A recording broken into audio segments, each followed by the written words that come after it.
Assalamualaikum warahmatullahi wabarakatuh. Sebelumnya, perkenalkan kami dari kelompok 5B yang akan mempresentasikan tentang studi kelayakan usaha pada UMKM Tahu Sumedang. Pada kelompok 5B ini, kami beranggotakan Kerin dengan NPM 069, Putri Armelia dengan NPM 072, Claudia Wijaya NPM 080, Sius Aira Yasmin Adriana dengan NPM 115, Naufal Ramadan 116, dan Hana Kristi Theodara dengan NPM 117. Selanjutnya, ada pendahuluan. UMKM merupakan salah satu perekonomian Indonesia. UMKM dapat meningkatkan pendapatan masyarakat, menciptakan lapangan pekerjaan, dan mampu menyerap tenaga kerja dari warga sekitar. Nah, tahu ini merupakan produk olahan kedelai yang banyak digemari oleh masyarakat, terkhusus masyarakat Indonesia. Tahu Sumedang memiliki keunikan dan keunggulan tersendiri yang membedakannya dengan produk tahu lainnya, seperti berbeda dengan tahu sayur, yaitu memiliki cita rasa yang khas, bagian luar tahunya itu renyah, serta bagian dalam tahu yang lembut dan gurih. Nah, tujuan dilakukannya studi kelayakan usaha ini adalah untuk mengkaji kelayakan dari UMKM Tahu Sumedang yang berlokasi di Kebon Heuy, RT 03 RW 06, Desa Margahaya, Kecamatan Tanjung Sari, Sumedang, agar dapat meningkatkan kualitas produksi, menghindari kerugian yang dapat terjadi di masa yang akan datang, memudahkan pekerjaan pada UMKM, memudahkan pengawasan terhadap UMKM, serta memudahkan pendirian usaha, skala pabrik atau scale up.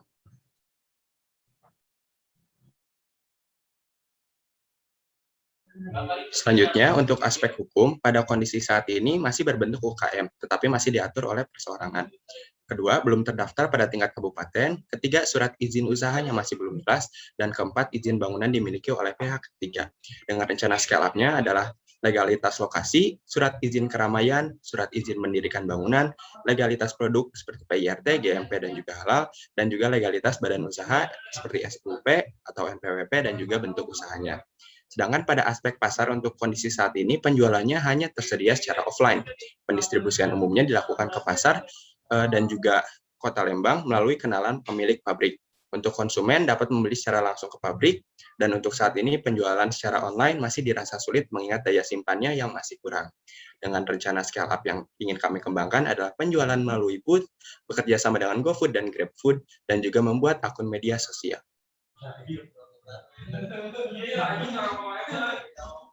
Kemudian ada aspek teknis dan operasi pada saat ini, yaitu UMKM ini berlokasi di Kebon Heuy, RT 3 RW 6, Desa Magerhaya, Kecamatan Tanjung Sari, Sumedang, Jawa Barat. Kemudian dengan denah adanya 2 tempat perebusan, 2 tempat pemasakan, kemudian ada tempat pengeringan tahu, tempat penggilingan, kemudian ada tempat pengemasan, dan juga penggorengan tahu. Kemudian untuk diagram prosesnya sendiri adalah kacang kedelai, dilakukan perendaman, kemudian dilanjutkan dengan penggilingan, kemudian perebusan, penyaringan, pemasakan, pencetakan, perendaman dengan larutan garam. Selain itu melakukan pengeringan kembali, lalu digoreng dan menjadi tahu Sumedang. Selanjutnya,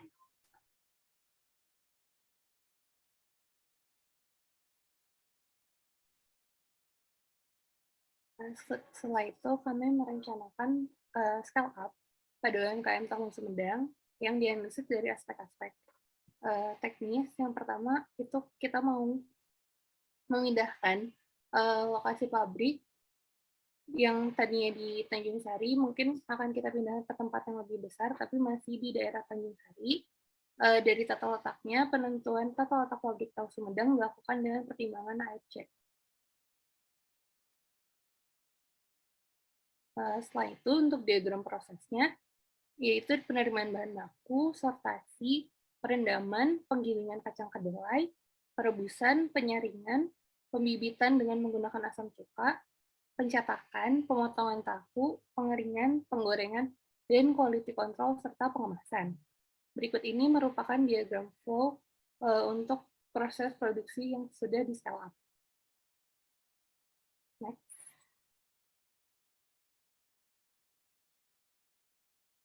Kemudian ada neraca massa yang digunakan pada UMKM ini, yaitu kacang kedelai sebesar 300 kg yang kemudian dilakukan penggilingan, pencampuran bahan, perebusan, penyaringan, pemasakan, pencetakan tahu, perendaman dengan garam, pengeringan suhu ruang, penggorengan, serta pengemasan dan menghasilkan tahu sebanyak 499,41 kg. Next. Untuk neraca massa scale up-nya, kami menambahkan bahan baku menjadi kacang kedelai menjadi 900 kilo. Kemudian dilakukan proses yang sama, penggilingan, pencampuran, perebusan, penyaringan, pemasakan, pencetakan tahu, penggaraman, pengeringan, penggorengan, dan pengemasan dengan hasil akhir produk sebanyak 1.228 kg.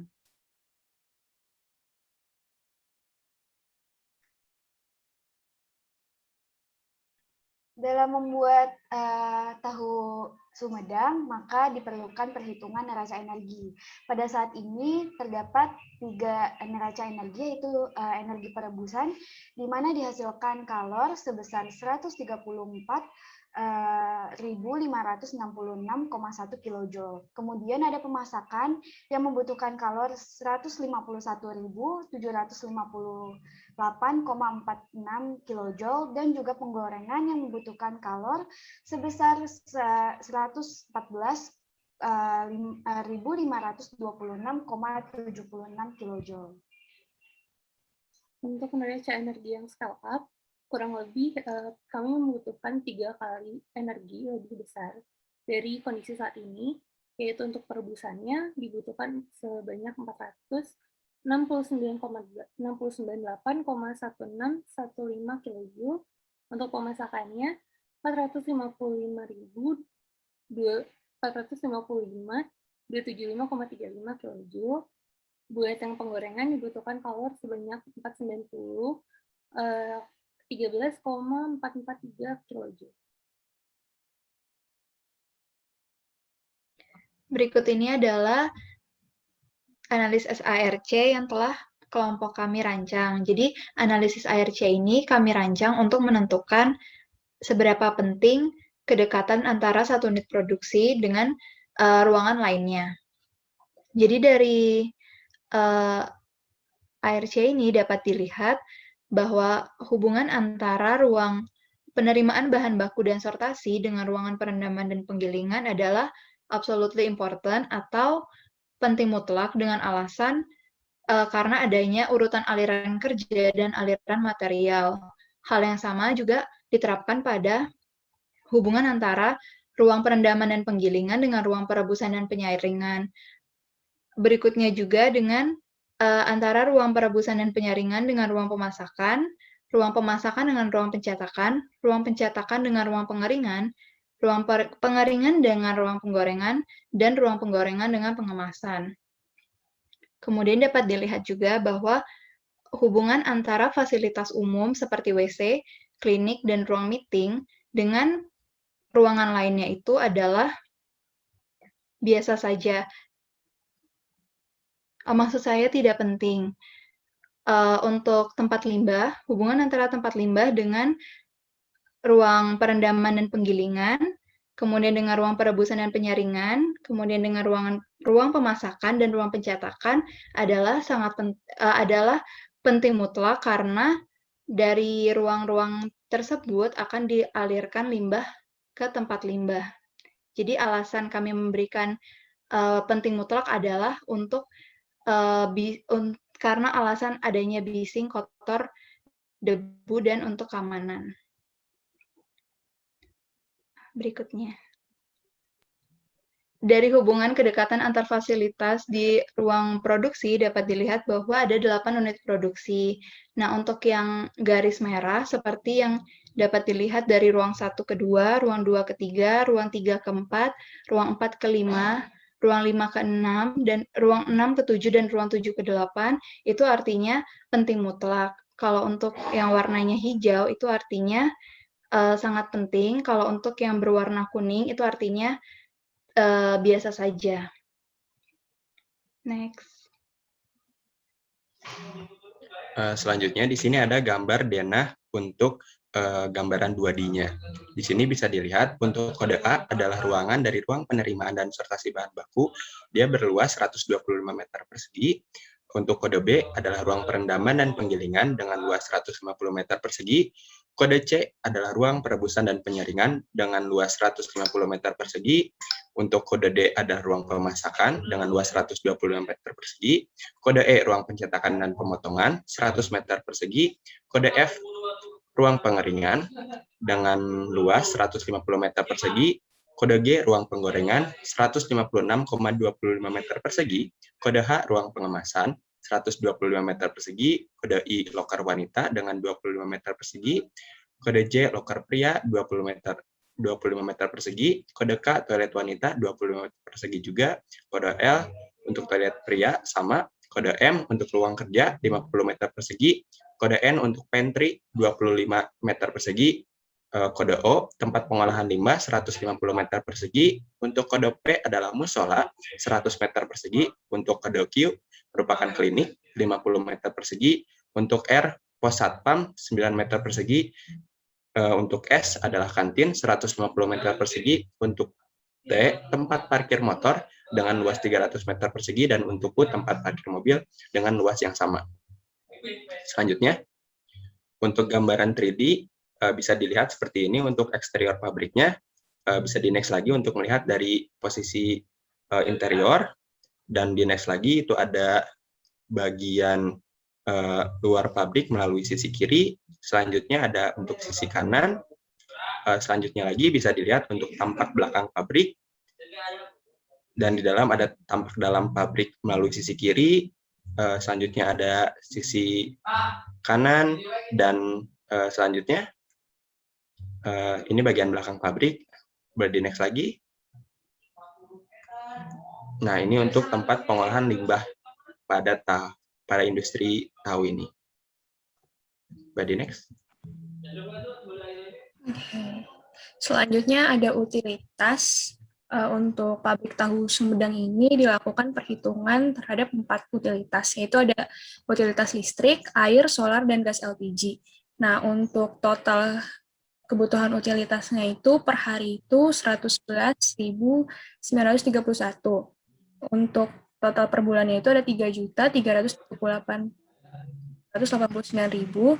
Untuk total utilitas per tahunnya itu 39.618.947.000. Selanjutnya akan dibahas mengenai aspek keuangan. Nah, dari aspek keuangan ini kami menuliskan aspek keuangan yang sebelum kami lakukan scale up dan setelah dilakukannya scale up. Untuk kondisi saat ini, dari pihak Tahu Sumedangnya menyatakan bahwa mereka menggunakan dana sendiri untuk memenuhi kebutuhannya. Maka investasi yang kami cantumkan ini berdasarkan asumsi kami bahwa mereka membutuhkan 2 miliar untuk investasi awal. Kemudian untuk umur ekonomis dari alat-alatnya sekitar 5 tahun, kapasitas produksinya 432.000 per bulan, omsetnya sekitar 1.034.283.600. Kemudian untuk biaya utilitasnya karena pabrik ini sudah bersifat menyewa lokasi sehingga untuk kebutuhan utilitasnya tidak terlalu besar. Untuk biaya utilitasnya 144 juta, kemudian biaya perawatannya 4.200.000, kemudian untuk modal kerjanya 129.809.700, kemudian untuk penyusutannya sekitar 88.456.720.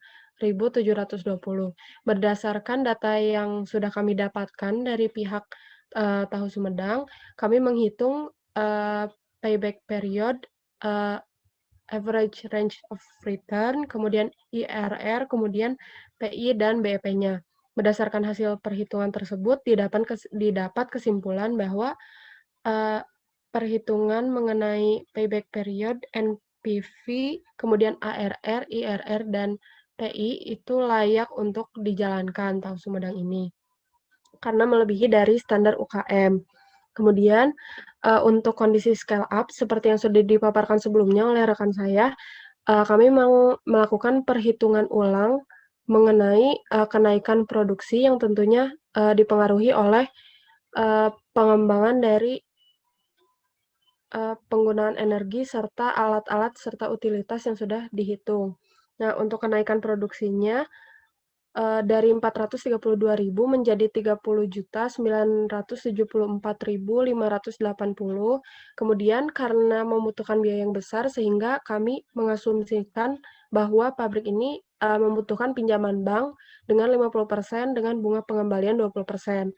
Kemudian investasinya pun kami melakukan penambahan yaitu sebesar 7.800.000.000 dengan umur ekonomis alatnya 5 tahun, juga dengan peningkatan omset sebesar 2.444.281.537. Penyusutannya 3.082.141 dengan payback period sekitar 3,19 tahun, ARR-nya 62,67%, IRR-nya 16,36%, PI-nya 119%, dan BEP-nya sekitar 172.732 unit tahu. Nah, kesimpulan yang didapat dari kondisi scale up tersebut adalah pabrik ini layak untuk dijalankan karena sudah melampaui dari standar UKM pada umumnya. Kemudian selanjutnya ada mengenai manajemen organisasi.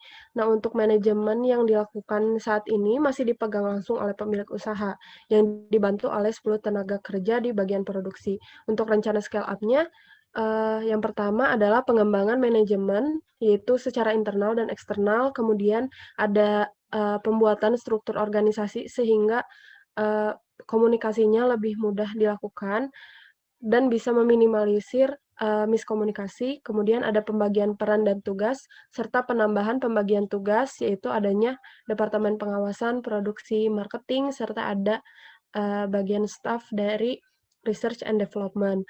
Kemudian selanjutnya ada mengenai ekonomi sosial. Nah, usaha ini sebenarnya sudah memberikan dampak ekonomi sosial yang cukup baik. Kemudian ada penyerapan tenaga kerja dari masyarakat sekitar juga. Meski demikian, kami melakukan rencana scale up dengan menambah karyawan dari lingkungan sekitar, kemudian meningkatkan pendapatan masyarakat, serta meningkatkan pendapatan daerah. Kemudian, untuk aspek lingkungan, limbah padat yang dihasilkan ampas tahu saat ini dikumpulkan dan dijual ke pemasok sedangkan limbah minyak dijual ke pengepul minyak. Namun, air limbah tahu dibuang ke saluran air mengalir dan menyebabkan aroma tidak sedap saat kemarau. Untuk rencana scale up-nya, kami akan memindahkan lokasi pembuangan limbah sehingga tidak berada di dekat sawah, serta mengolah limbah cair tersebut dengan menggunakan sistem Sequencing Batch Reactor atau SBR. Selanjutnya ada manajemen kesehatan dan keselamatan kerja. Keselamatan dan kesehatan kerja merupakan suatu sistem untuk menciptakan terwujudnya lingkungan kerja yang sehat dan aman. Adanya manajemen keselamatan dan kesehatan kerja dalam suatu industri pangan bertujuan untuk melindungi para pekerja dari berbagai resiko yang dapat menimbulkan kecelakaan kerja. Manajemen kesehatan dan keselamatan kerja pada pabrik tahu Sumedang ini dilakukan berdasarkan tahapan produksi. Nah, tahapan yang pertama itu ada perendaman dan penggilingan. Bahaya fisik yang mungkin terjadi adalah jatuh akibat lantai licin, terluka akibat terkena mesin penggiling, serta bahaya tersengat listrik. Bahaya ergonomi yang kemungkinan terjadi yaitu terkilir akibat terpeleset dan nyeri otot. Cara mengatasinya adalah tenaga kerja atau staf menggunakan APD lengkap yang terdiri dari sepatu safety, hairnet, sarung tangan, masker, serta apron. Tahapan yang kedua itu ada tahap perebusan. Bahaya yang kemungkinan terjadi adalah terkena air panas dari perebusan dan lantai yang licin. Cara mengatasinya adalah menggunakan APD lengkap yang terdiri dari sepatu safety, sarung tangan, masker, serta apron. Tahapan selanjutnya ada pemasakan. Bahaya yang kemungkinan terjadi adalah terkena air panas dari pemasakan saat sedang diaduk, paparan dari bakteri bibit tahu kepada tangan, serta lantai yang licin. Cara mengatasinya adalah menggunakan APD lengkap yang terdiri dari sepatu safety, hairnet, sarung tangan, face shield, serta apron.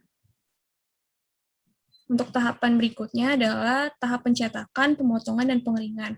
Nah, pada tahapan ini bahaya yang kemungkinan terjadi yaitu tergelincir oleh air tahu yang dicetak, kesemutan, terkilir, sakit pinggang, serta nyeri otot saat membawa cetakan ke rak pengeringan. Cara mengatasinya adalah menggunakan APD yang terdiri dari sepatu safety dan sarung tangan. Untuk tahapan yang terakhir yaitu ada tahap penggorengan. Bahaya yang kemungkinan terjadi adalah terjatuh akibat lantai licin, terkena percikan minyak, luka terkena cipratan minyak panas, serta dehidrasi akibat uap panas. Cara mengatasinya adalah menggunakan APD lengkap yang terdiri dari sepatu safety, hairnet, sarung tangan, face shield, serta apron, menyediakan sumber air minum terdekat, serta ruangan harus dilengkapi dengan exhaust fan. Sekian presentasi dari kelompok kami. Apabila ada kekurangan, mohon maaf. Terima kasih.